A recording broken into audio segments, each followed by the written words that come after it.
Today on the podcast, we have Melissa Russiano, who is back from Great Clinicians Aren't Always Okay. We're going to dive deeper into her own personal burnout, burnout red flags, and how you should think about burnout as a leader. This is RT Sidebar. Stay tuned.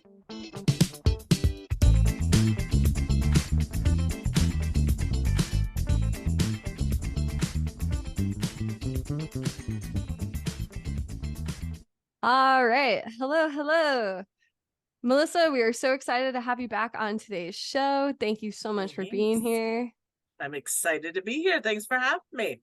We have gotten such good responses to your episode. So many LinkedIn messages and emails and like text messages from friends. And so I just want to jump right into it. You touched on how you experienced burnout personally. And so I want to know, how did you get to that point that you were so burnt out? And then how did you climb out of that hole? Yeah, I think it's a great question. And it's also a great question, I think, to normalize that people in healthcare professions, but also people in leadership roles, really truly get to that point frequently. And really aren't comfortable talking about it. So in my experience, it was being a single mom, running a large nonprofit, and just not doing the things to take care of me. So it would go from work to home, to running my daughter. She's friends very sweetly call her the ninja. She's a black belt in taekwondo, so it was from the studio. I know, walk, she's probably going to watch this and be like, Mom, what are you thinking? Even at 24, I could embarrass her. But it was always putting everybody else's needs first and saying, but this is my job. My job is to help people. And now my job is to help people and supervise people and mentor people. And what about me? Where is my time? And it got to the place of just, at that, why am I even doing this anymore? Why am I doing what I'm doing? You forget your why. And when you forget your why, then everything just kind of just becomes all muddled and foggy. And at that point, you have a decision to make. Do I need to course correct and get some support and some help to get back on track? Or maybe I just need to pivot and do something a little bit different. And I chose the pivoting option, and decided to step out of that role, and just devote my career and my time to working with other folks that have been burned out. But I work with a ton of people who choose to stay, and there's not a right or wrong answer. It's just what's right or wrong for you, and what are you going to do to get out of that muck? Are you a burnout? Are you a therapist who specializes in burnout? I am. Oh, I didn't I realize am. that.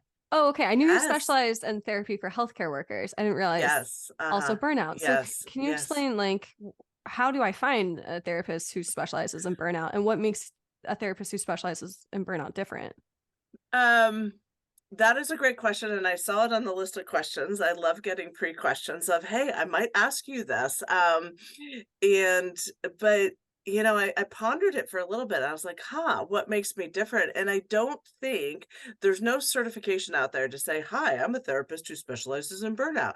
But I think it's having a clinician who understands healthcare, understands the demands and the needs and just the drain that can be there, but also is willing to be authentic and understands that you can be fabulous as what you do and burned out at the same time, and those can coexist. It doesn't mean your license is in jeopardy. It doesn't mean I'm calling the licensing board. For other clinicians I've worked with, it's like, are you going to put me inpatient?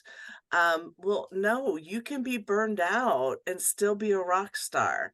And so I think looking for a clinician, for anybody looking for a therapist, it's somebody who is able to understand that those things can mutually exist, and are willing to talk through those steps to get somebody back on track or to pivot and take care of themselves in the process. So a lot of it's just experiential. A lot of it's just being authentic with folks to saying, like, I get it, I was there. So now let's, cut the BS and let's get to what's really going on so that we can create a plan to help you get back on track. I think as healthcare professionals, as clinicians, we like to glossy things up and say everything's fine, because that's second nature. Melissa, Yeah. you're a burnout. You take care of us. And Hmm. we talked in our last episode, we don't know how to take care of our own selves. Hmm. Hmm. Um, you've heard some crazy stuff, Yeah. Hmm. like super crazy. So Hmm. how do you deal with that? Like, hey, I've talked to Anna, and Anna's talked about what she's done, like in Hmm. the field, Hmm. in combat and things of that nature. Like Hmm. you're hearing these stories, like how do you digest that for yourself? Holy shit! Yeah. By the way, holy shit! He's like, "Just forget it, I'm not gonna be PC." Yeah, Yeah, yeah, forget it. whatever. I think when you're constantly exposed, you have this secondary trauma exposure, because you're not visually in that person's shoes, or you're not seeing what they've seen or dealing with what they've dealt with. But when you hear it and you're present, and you're actually in that space with them, you're not thinking about what's going on in the weekend, it becomes a secondary trauma.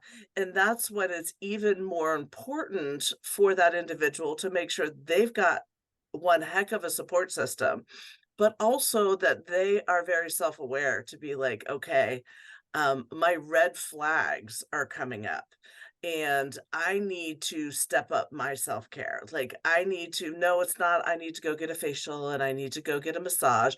Like, those are all fabulous things, but it's more about, how am I carving time out to take care of me at the core? How am I carving time out to make sure I'm grounded and okay? Because if I'm minimizing the experience of the client I'm working with, then I'm minimizing the experience of the client that I'm working with. And to me, that does a disservice to them. But if I'm in the muck with them, then I need to make sure my self care is on point and my support system is on point. And I supervise non licensed clinicians, and it always shocks them when I say, "Oh, I have a therapist." And they're like, "You what?" Like, "What? Like, you do therapy and you supervise people and you have a therapist?" I said, "Heck yeah, I have a therapist." And, when I went through my divorce, I went and saw them weekly to make sure there was no transference, it wasn't impacting my clients. When my daughter went to college, I rejoiced. No, I'm just kidding. I went and saw my therapist a little more often. Um, it doesn't mean I'm going to weekly therapist and I'm broke. It means I'm healthy and I'm aware that sometimes in life, we need that person to process, to bounce things off of, to kind of reframe our thought process. And I think anybody who really puts their mental health and their emotional stability as a priority is going to have that person they can call, formal or informal. And I think it's very important. It's very important.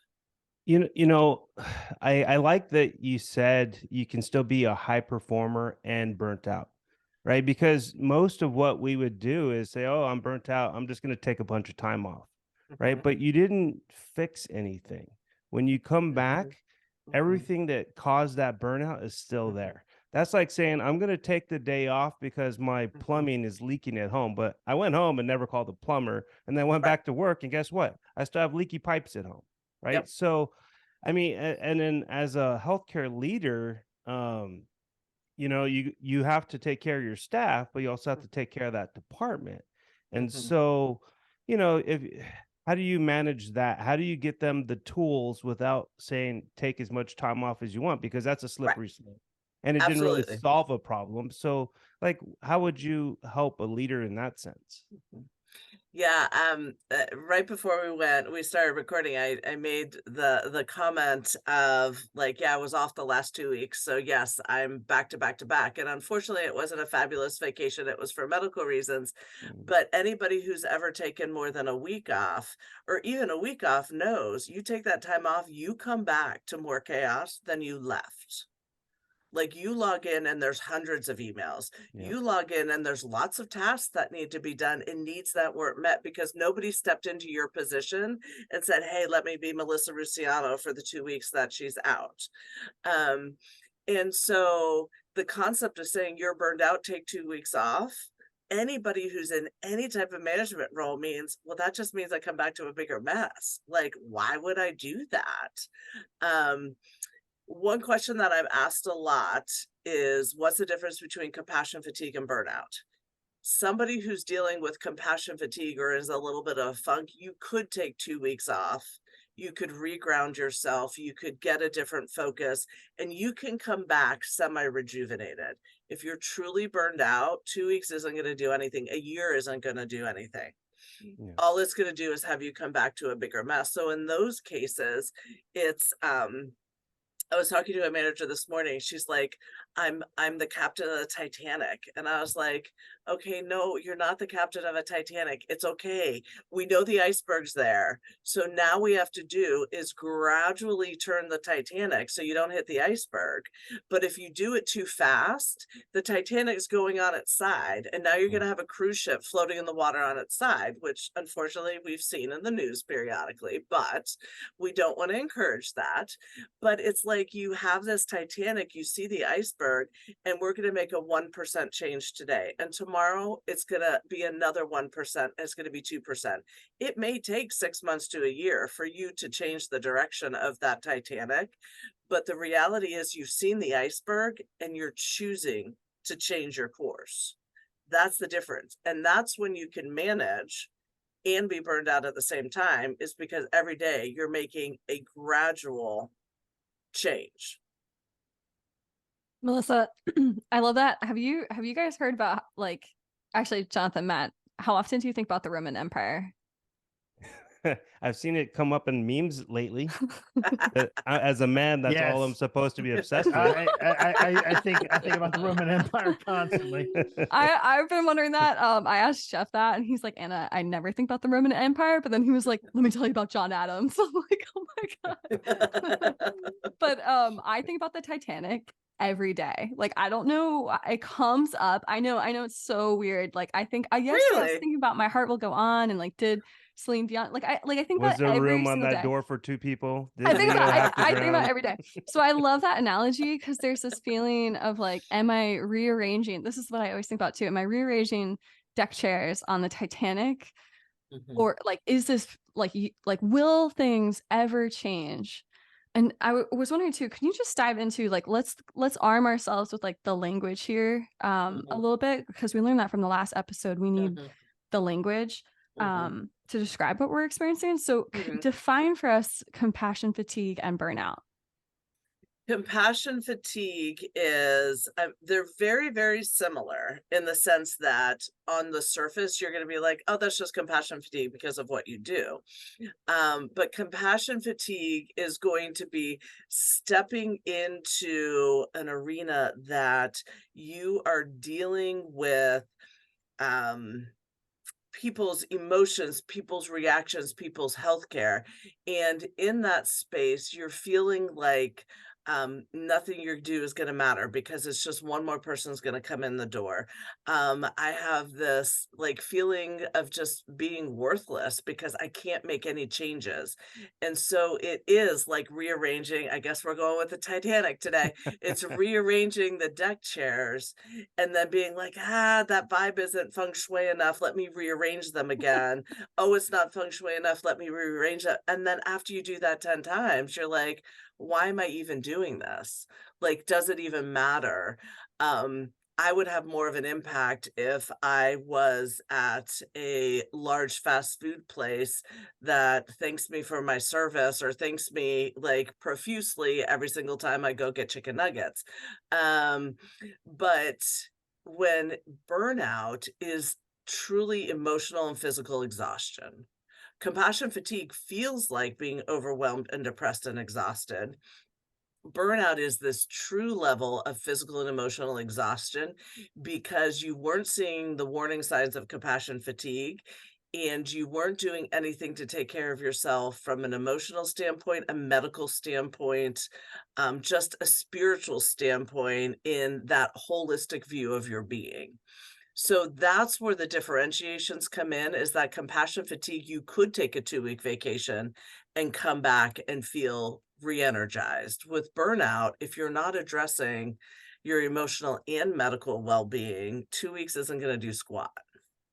Okay. Can we dive into the red flags then? What Mhm. should an individual be looking for, and what should a leader be looking for as burnout or compassion fatigue red flags? Mhm.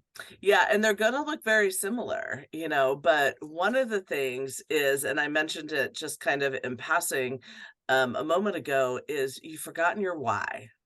You have no idea why you're doing what you're doing anymore. Like, why am I doing this? Why am I getting up in the morning? Why am I driving? Why am I commuting? Why am I dealing with Johnny, who's my coworker that annoys me every day? Like, I've forgotten my why. And that's more of that spiritual existential question that I ask everybody who kind of shows up with burnout fatigue. Why did you go into this field? Are you passionate about this? But the logistical aspects that you're going to see are just being exhausted all the time. Now I don't know about any of you, but caffeine is my pal. And I do maybe hypothetically have a sweatshirt, from the Gilmore Girls that says I would like Yes, my caffeine in an IV. I was thinking that. Yes. That's awesome. But it's caffeine doesn't touch it. It's just that tired to your bones. Like, no matter how much sleep you get, no matter how much you take a vacation, you're just tired in your bones. So, and that's once again going to be burnout and compassion fatigue. They're going to kind of present as the same. Um, and your stress, your feeling of overwhelm, when it's a true burnout, is you're starting to cope with them with maybe some unhealthy things. Um, I had a client once that called it, she was pulling an Elvis, and I was like, "What are you talking about?" And she's like, "I drink caffeine and energy drinks all day, and then I drink alcohol at night to go to sleep. So I have my stimulants and my depressives to kind of regulate my moods." And so when you're in a true state of burnout, you see shopping increase, you see maybe food choices not being the healthiest because you're exhausted. It's so much easier to DoorDash or go through a drive-through or pick something up than it is to, like, really make meal prep and make a healthy meal. So Yes, Melissa, Matt. are you looking for a bit of endorphin? A bit Yes. of is that what it is? Because like compassion fatigue, I go take a break and I'm fine. But burnout, that routine, like to me, I'm like, I'm looking for an endorphin lift because I've had enough of shit for the day, to be Correct, honest. correct. So Yeah. No, the endorphin release, but also it's numbing. It's numbing. Like, you order something cute, and you get that endorphin surge, but then it's also like, "Oh, I have this cute new thing." And that lasts like what, 30 seconds, maybe a day. Whereas with food just, and I'm not a nutritionist since we last met, but food has those chemical properties that will increase your endorphins, give you that rush. And when you're diving into some chips and queso, you're not thinking about the crappy day you just had.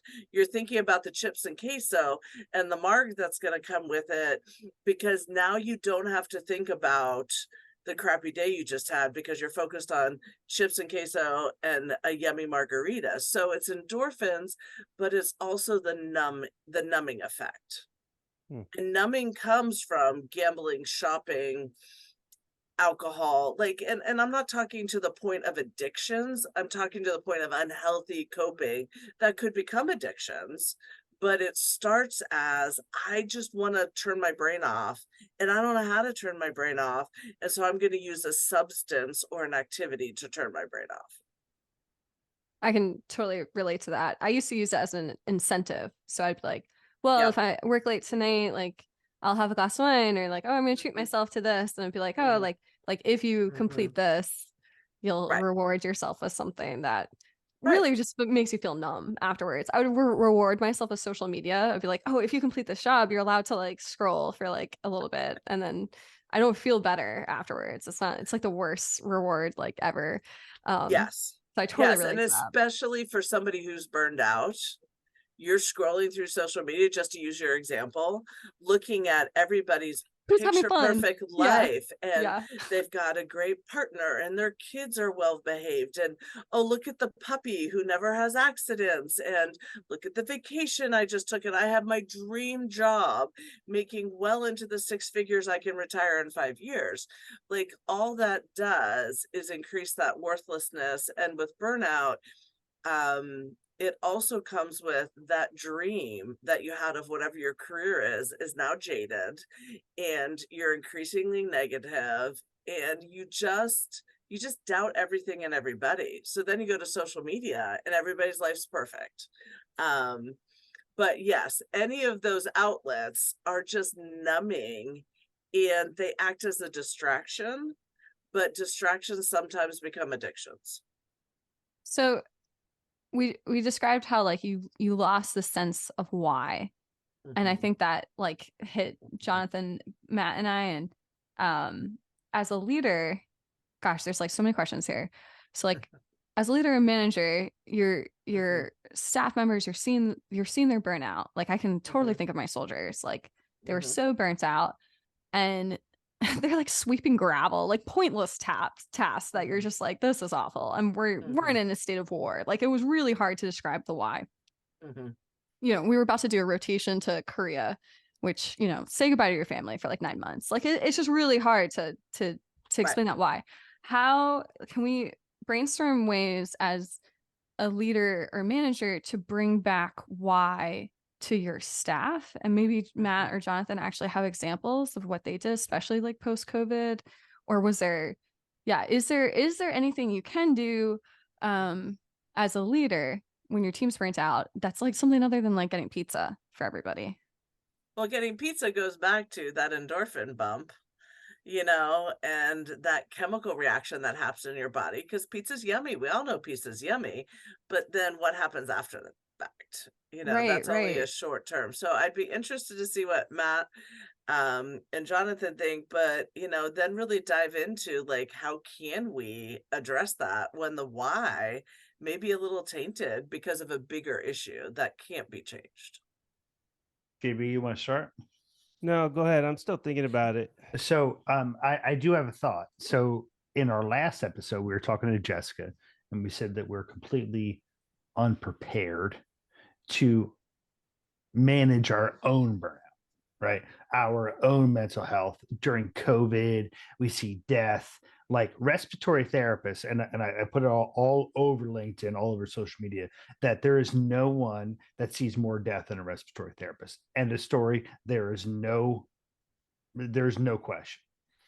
But yet we're not taught how to deal with death. We're not taught how to do anything. Jonathan and I have probably extubated terminally hundreds of people between the two of us. So we as respiratory leaders don't know how to do this ourselves, but yet we're expected to do it for others. Like to have a skill set on, I'm a leader, so I know how to deal with other people's burnout. We have no idea because we can't even do it ourselves. So how, like, to me, the question I have for you, Melissa, is how can we get better of being good advocates for ourselves, but also being good advocates for our teams? Because we don't know. So how do we make this a priority? Like, what is your thought with that? That's my biggest question, because I don't know how to do it. Yeah. Yeah, Jonathan, do you have a thought that you wanted to jump in before I respond? I was just thinking of how I would do the why, or manage burnout. My last hospital is a good example.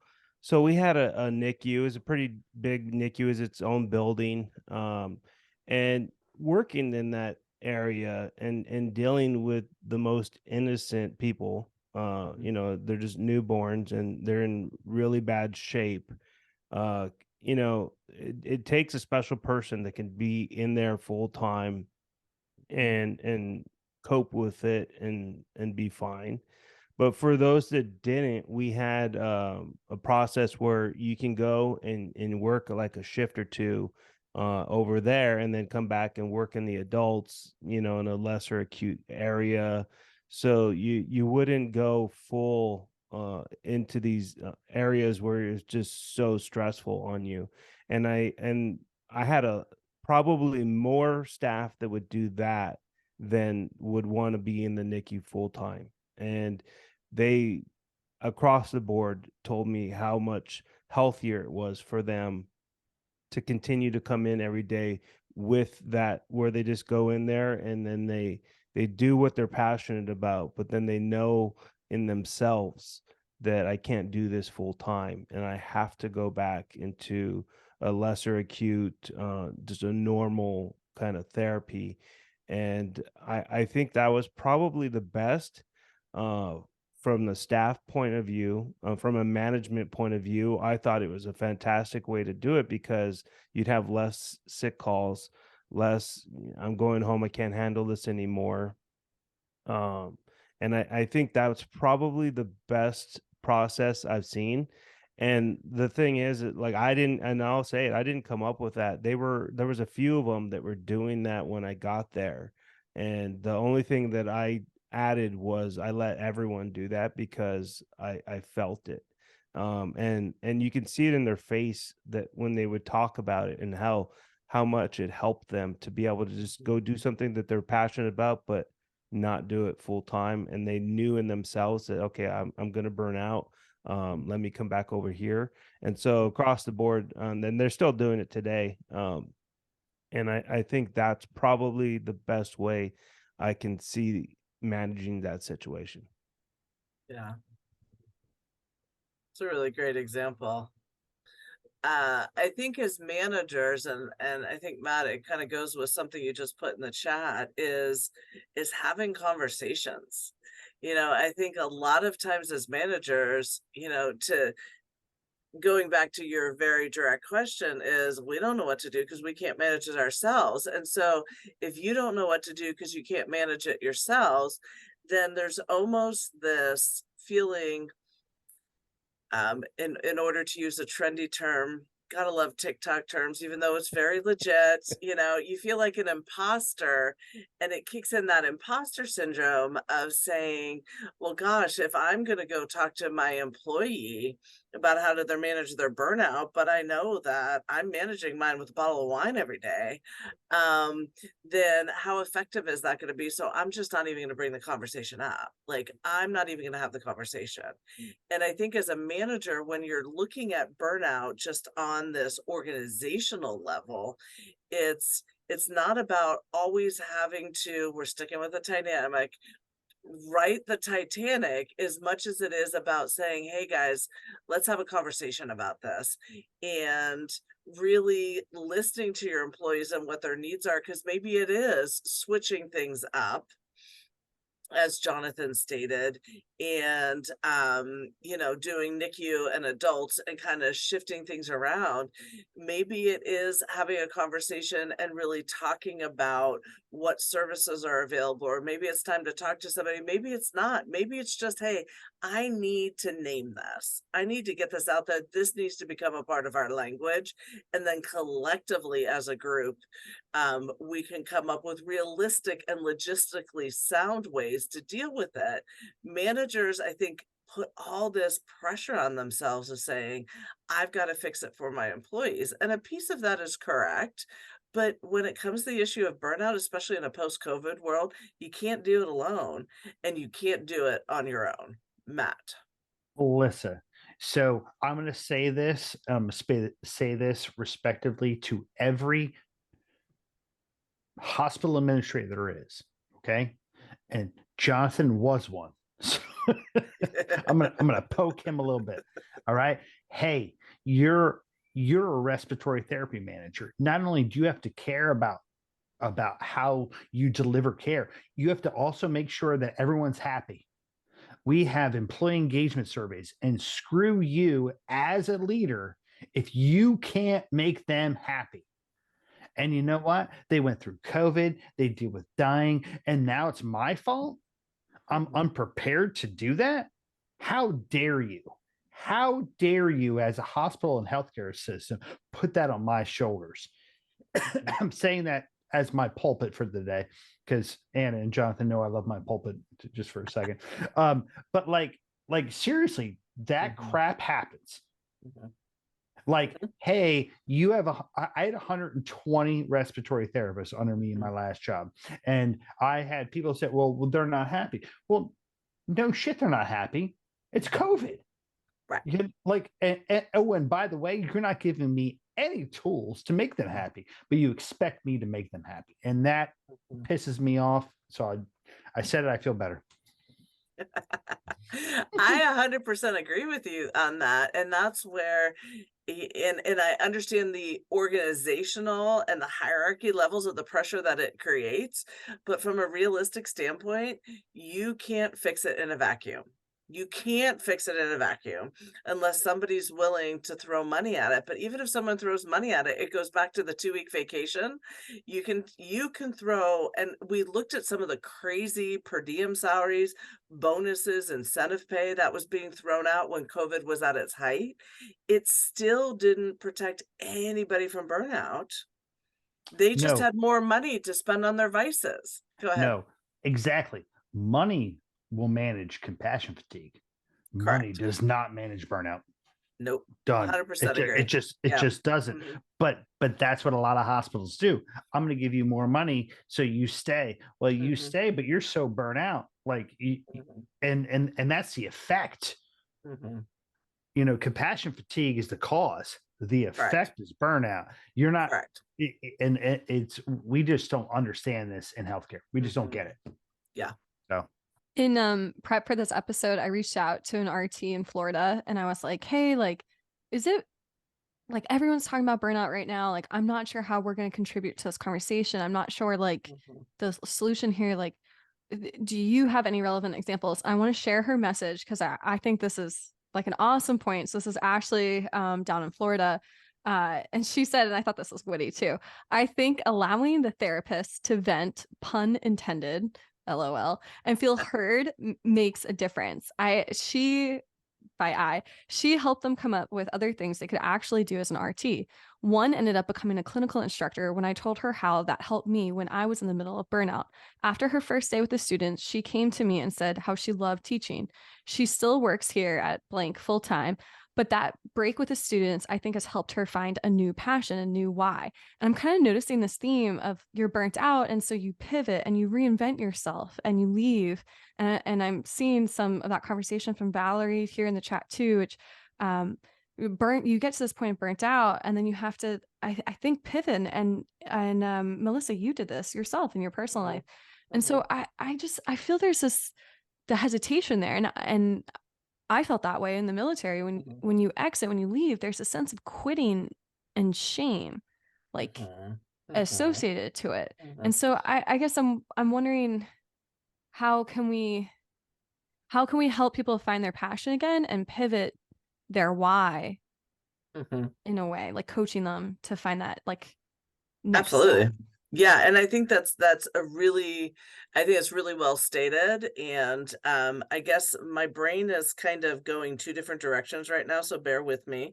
And the first direction is yes, I pivoted. Yes, it sounds like the individual you spoke with in Florida pivoted. Valerie has talked about pivoting. But you can pivot and not ever change your particular job title or job position, because the reality is that some folks, for financial reasons, for scheduling reasons, for just overall logistics, changing a job is just not feasible at this moment of their life. Maybe in a year, maybe 5 years, but right now it isn't. But you can pivot your mindset. You can pivot that locus of control. Like, where is your energy going? Is it going to things that are out of your control or in your control? Where is your focus? You can pivot and stay in your same job. It sometimes is a little bit more challenging, but it can be done. So I don't want anybody listening thinking, oh my gosh, I have to leave my job in order to deal with burnout. No, you can still do it. It takes just a little bit more effort to realize those old, okay, I left snow for a reason, and now we're going from Titanic to snow. But it's like you're living in a snow land and they haven't plowed the roads yet. And so you're just following the ruts that all the other cars have made. And so when you're burned out in your current position, it's so much easier just to go into the ruts that all the other cars made versus creating your own path and trying something new that you might get snuck. Listen to me, I was reading Snow at the same time. You might get stuck. You might not be able to make it. Every now and then you might veer back onto the ruts, but you can create your own path in the snow. It just takes a little bit more work. The same thing goes with your same position. It's so much easier to stay in the rut you've always been in, but with some help, assistance, and that outside voice, you can create new ruts. You can create a new path. But if you choose to pivot externally, then it's looking out, what is my why and what do I miss in my current job that I can parlay into a different position, so I'm not going back to school getting another degree. I still want to be an RT. I still want to do this, but how can I do it in a way that I can feel fulfilled? And both elements of pivoting are equally as powerful, and you can be equally as successful at. It's just which is your path, and being able to accept that whether you pivot internally or externally, failure is a part of success. So you can't just accept like, okay, today that's it. I'm gonna pivot. I'm gonna change my mindset. I'm gonna stay where I'm at, and I'm gonna be Little Miss Mary Sunshine. And then within, well, in my world, it would be 30 seconds that like evaporates, and it's like, yep, nope. See, I can't do it. I failed. No, you tried. Success comes with multiple failures. When you look at shame and guilt, if we talk about Brene again, since we brought her in last time, yes, we're going to bring Dare to Lead back up. Matt's reaching for it. Guilt says I did something wrong. Shame says I am wrong. And so if we look at it, you can feel guilty about leaving your you can feel guilty about leaving your people, leaving your employees, leaving a position, because you feel badly and you care about those individuals, but it's the best decision for you. When shame kicks in, it says, yep, I'm a failure, I'm a horrible person because I left them. There's a huge difference. You can feel guilty and badly because you left somebody you cared about in a position you thought you'd never leave. But when it converts to shame of, yep, I wasn't strong enough, I couldn't stay there. Yep, I couldn't do that. Yep, I failed everybody. That's when it really becomes a new narrative in your brain that's not healthy. And then you take a lot of those techniques to whatever you pivoted to. And so it almost becomes counterproductive that you're degrading your confidence in your abilities, but then you're also creating a negative narrative. And we talked about how that narrative you tell yourself really matters in the last episode. So one more plug to listen to Melissa's last episode. Okay, so we're about 40 minutes into this episode. So if any barflies who are attending the live episode would like to ask a question, you can reach out to me directly or raise your hand, and we'll queue up some questions.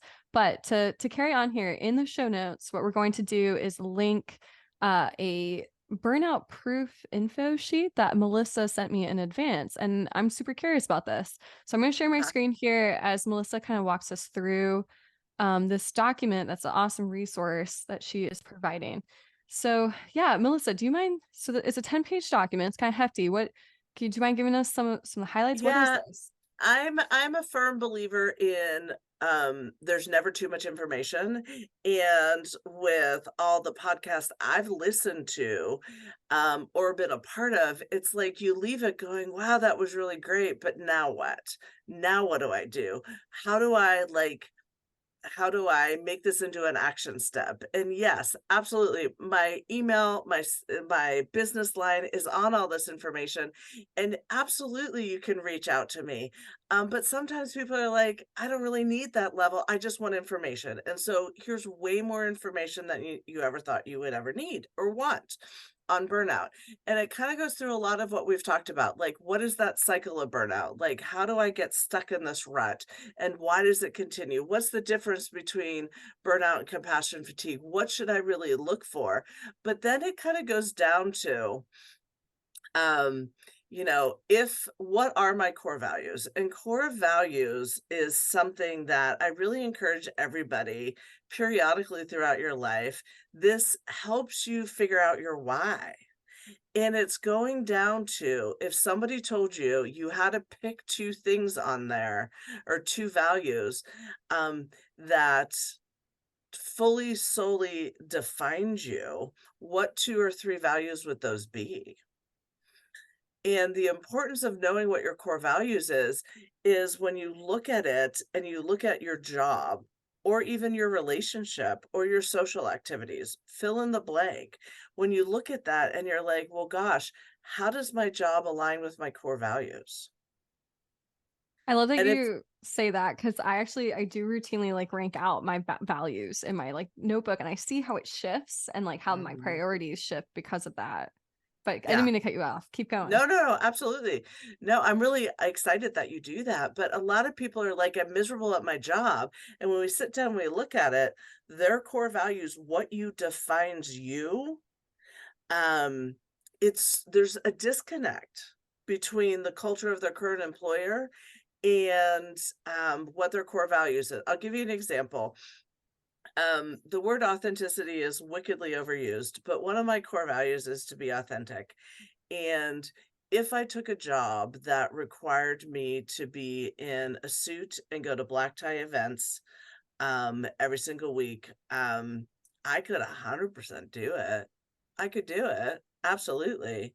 But I guarantee you within 6 months, I'd be miserable because for me, using fancy schmancy words and citing statistics and telling people the theories behind things and being prim and proper and professional 24/7 is exhausting and not something I'm remotely interested in doing it because that's not authentically who I am.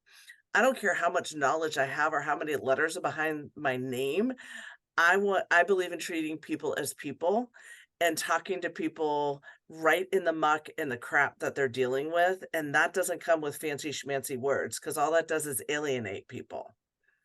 Um, and so for me, I cannot take a job that's going to force me to, like, FYI, I have flip-flops on. First question, what is the dress code when I come to Vanderbilt? Like, hey, I'm gonna wear flip-flops, and that's just who I am. But if I had to wear heels every single day, like, I wouldn't be happy, and I know this is kind of a silly, comparison, but when you really truly look at what your core values are, if your relationship, if your job, if the people and the time that spends most of your existence are not in line with your core values, I guarantee you you're not gonna be happy. Wow, that sounds like Guarantee you're not gonna be happy. a great takeaway exercise is to reflect on your own values and Mhm. maybe rank them and list them out, and then maybe reflect on your corporation's values and see where Mhm. that overlaps. And So Anna, takeaway for us as barflies for our brand new RT barfly work group that we have on LinkedIn. Throw slide number 3 out there and say, what are your top 3? And let's have a discussion because belonging means something to me. Like everybody's a little bit different. I love that. I love that we can have a conversation, get to know each other. So this is Exactly. a great exercise for a new LinkedIn group. And I'll put the link to that LinkedIn group also in That's the show awesome. notes. Yeah, we Yeah, just like and started that. this is not an exhaustive list. So if anyone's like, well, this is my blah, blah, blah, well, great, add it. It's all that would fit on the page. So there are millions of values that are out there. So the second exercise that would be super cool to do in your new LinkedIn group is this balance wheel. I don't know if anyone's ever done a balance wheel. I just recently moved, and one of my friends that was at my house was just like, what the heck is this wonky looking black blob that's on your vision board? And I said, oh, that's the first balance wheel I ever did with a business coach. And she said, how long ago was that? I said, 15 years. She said, why is it still on your vision board? And I said, because I will never have a wheel that is that wonky ever again in my life. And so it's a reminder of what could be if you don't keep things in check. I am not familiar with the Okay, I'll give you the balance 30-second. It's so awesome, Anna. You got to do it. So awesome. So awesome. It's so awesome. In my work, probably a little bit more so in your work, even though with what you guys do, and please correct me because I'm not an expert in RT, even though I've worked with a lot of healthcare professionals, is there's not very many beginning, middles, and an ends. Like sometimes you will cross pace with a client, a patient, you never know what their outcome is. Sometimes you'll be able to see the beginning, middle, and end, but it's very rare. And so what I like is I love visuals that show you very clearly, black and white, this is exactly where you are right now. And then it's up to you if you want to change it. So just like the core values, this is not exhaustive for some individuals who, let's say, don't have a significant other. They take out significant other and they put in their hobby, on the outside of the wheel. So you can change those categories based upon your specific circumstances. But we'll say, let's do career. So in the center of this little pie, this pizza pie looking thing, would be a 0. All the way out, right underneath the word career, would be a 10. And so if I were to look at my career and say, where am I at with my career? 0 means I hate it, like I'm going back to school. 10 means I absolutely love it. I love working at Vanderbilt. I can't imagine doing anything else. And so just in case anybody from Vanderbilt's listening, I'm going to say I'm a 10 right now. But and then you put a little dot on whichever line it corresponds to on that Likert scale of, are you happy? Are you miserable? And you do that with every single different little pizza pie, little wedge. And then what you do, so you have little dots. I always encourage people because, I have a little bit of like that OCD brain going on sometimes, is do it in the center of the pizza pie. Other people will say, just highlight the whole line. It really doesn't matter what you're doing. Then at the end, if you fill in all of the little wedges, you're going to look at it. And when I do this presentation in person, I usually put up a picture of a Ferrari. And I'm not a car person. For me, cars are things that get you from point A to point B, and you just don't want them to die in the middle of the freeway. But for other people who are really car people, work with me. But a Ferrari is, you touch the gas pedal, you're going to fly. Everything is perfectly balanced and beautiful and sleek and expensive. And those wheels are going to be perfect cylinders, perfect circles. Because in order for that Ferrari to earn its worth and to have the performance level that they like to have for Ferraris, I hear, everything has to be perfectly a perfect cylinder.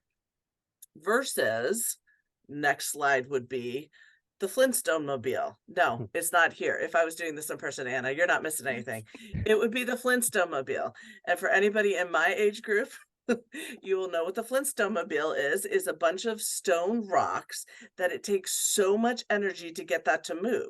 So you have a Ferrari, you're perfectly balanced, you just lightly touch the gas pedal, you're flying down the freeway, versus a Flintstonemobile that it's going to take probably all of your physical effort to get that to move. We are either Ferraris or Flintstonemobiles. I have not met anybody that I've worked with in my 30-year career that has a perfectly balanced wheel of life. I just haven't. But you don't have to have your career at a 0, your health at a 10, your significant others at a 5, that you're super wonky. Everything's so wonky and it's taking all the energy, because then you're burned out. And now all your emotional energy is just getting that car to run because you're so unbalanced. And so what this can do, if you allow it, is to see, okay, my career's really out of whack, or finances are really out of whack, or my health is really out of whack. That's where I want to put some energy and focus so I can be a little bit more balanced. So I have a little bit more emotional energy to deal with my employees, to deal with my partner, to deal with my kids, just to deal with people on the freeway, and all of those kind of facts. And it gives you a visual. And then if you allow it, it also gives you a goal. And I love that too, because I think it shows you like what can you control and can't control. Like I know Exactly. personally, like my health isn't so great. Like I broke my foot kind of recently. So like, Mhm, yeah, that one's like super wonky, but like I like this. It gives me kind of grace mhm, in a way. Like it's going to be mhm, wonky for a little bit until, mhm, yeah, I recover, I guess. Wow. Well, this is awesome. So happy you sent it along. Again, what mhm. Melissa's referring to will be available in the show notes. Is there a certain page you want me to jump to next? No, it goes through like, I guess manager, we can say a manager impact, since we are talking to a lot of managers, and that was kind of woven into our conversation today.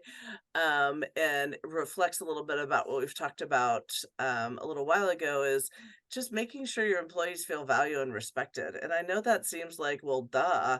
Well, no, not well, duh, because a lot of managers don't care. And this is about wanting to be heard, wanting to be seen. Even if you can't solve the problem, you can still listen and say, I get it. I feel the same way. And it starts to normalize, hey, we're all in this together. And the power of, hey, we're all in this together is way more important than I think we all realize. Wow. I love this. And I love like a great framework that you can use. So It- that's great. So I want to throw this out there. Anna, we've talked about our podcast, how we do different things. I'd like to take what we learned from Melissa today and say, hey, JB, Matt, why aren't you in a hospital anymore? Why are we? Why do we change? Why do we have burnout? Like, how do we manage this? Those type of things. I think there's a lot to dig into.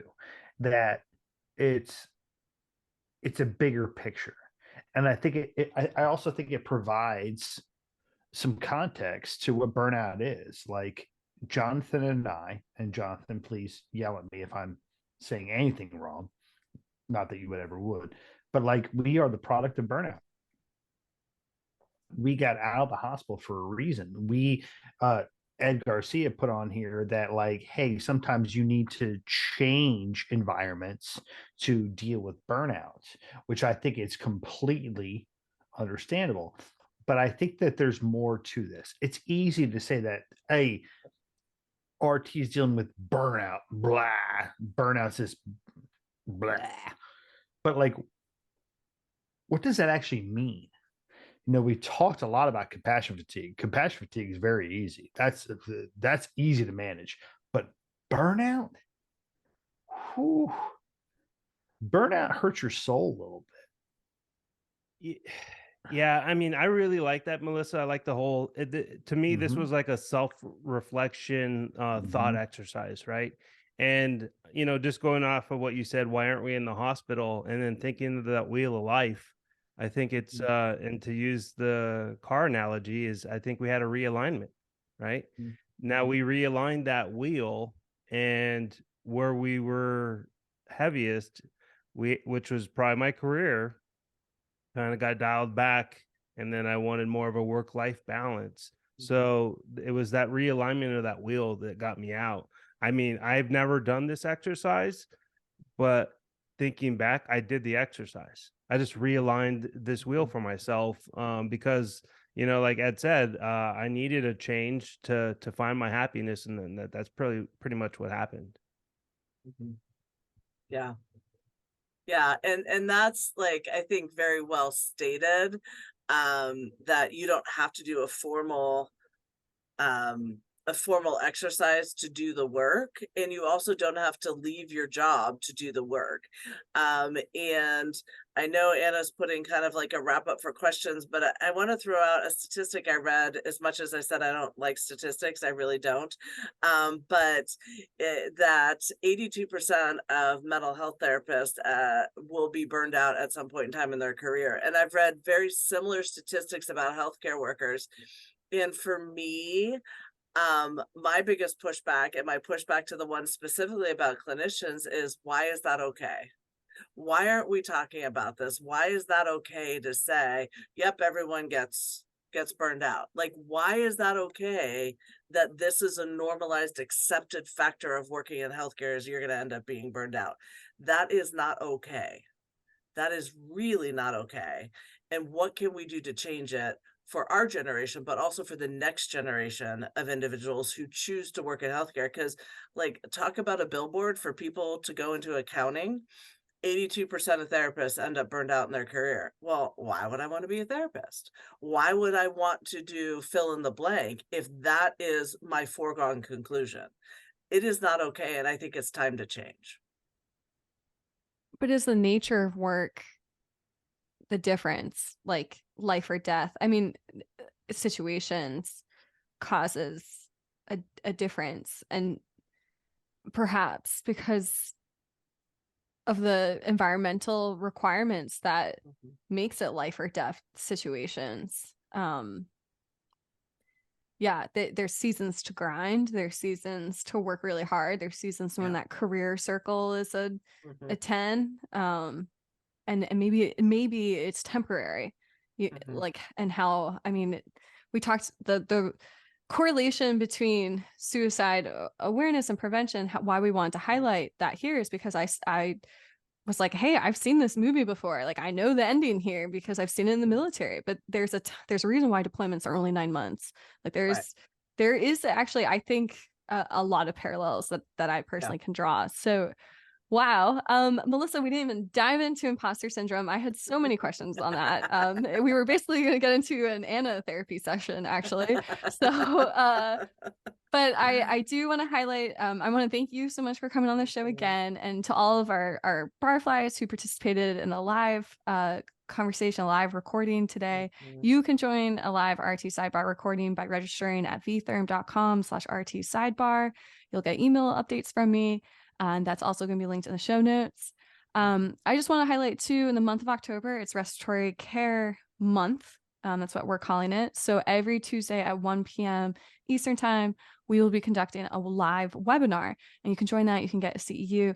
Jonathan, Matt, and I, we are actually, it's going to be my first webinar, but we are running a webinar, I want to say October 17th, on the power of storytelling and capital negotiations and how to use storytelling. So really, really excited about that. I'll put some links in the chat there, or excuse me, show notes. And then that last one, join our LinkedIn community. I mean, we look at ourselves as really a conduit of these conversations, and we're trying to like voice the RT community because we recognize how important it is to be listened and heard. So those are like all of my, please join, please participate.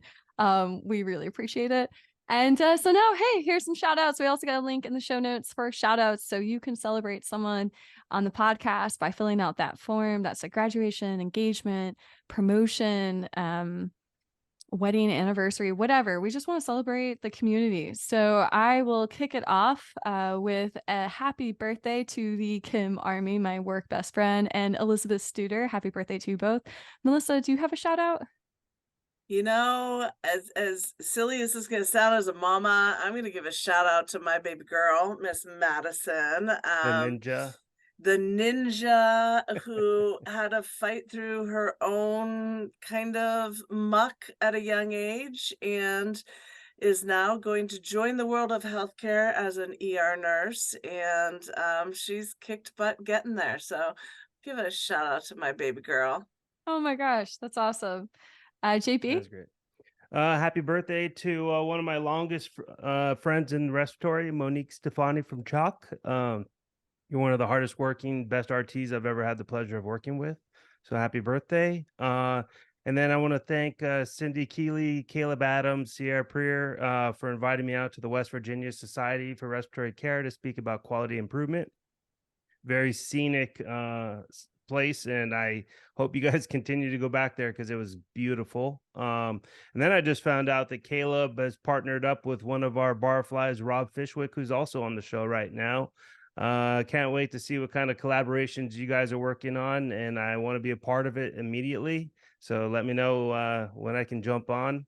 And then also, while I was in West Virginia, I had the pleasure of meeting with Ronald Park over at Hayek Medical in their chest cuirass. Chest cuirass is kind of interesting for me.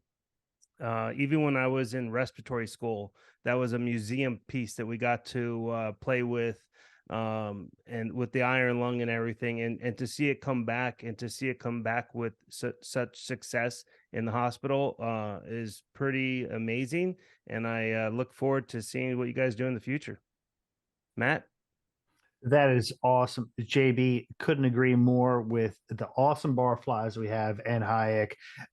I've been traveling the last couple of weeks, and I have a bunch of shout outs. Dave Philman, Berkeley, WVU, thank you so much. Jackie Woodward, Dana Stauffer, PSU, you know who you are. Mindy Conklin, the very first APRT in the United States. Ooh. So good to meet you. We got Terry Miller, we got Steve Zakowski, Julie Jackson, House of Delegates president.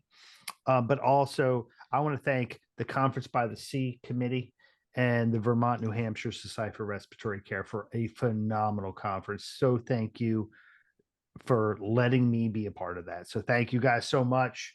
We have a great network. Let's continue to build it. Awesome. Melissa, you totally give Lorelai Gilmore vibes.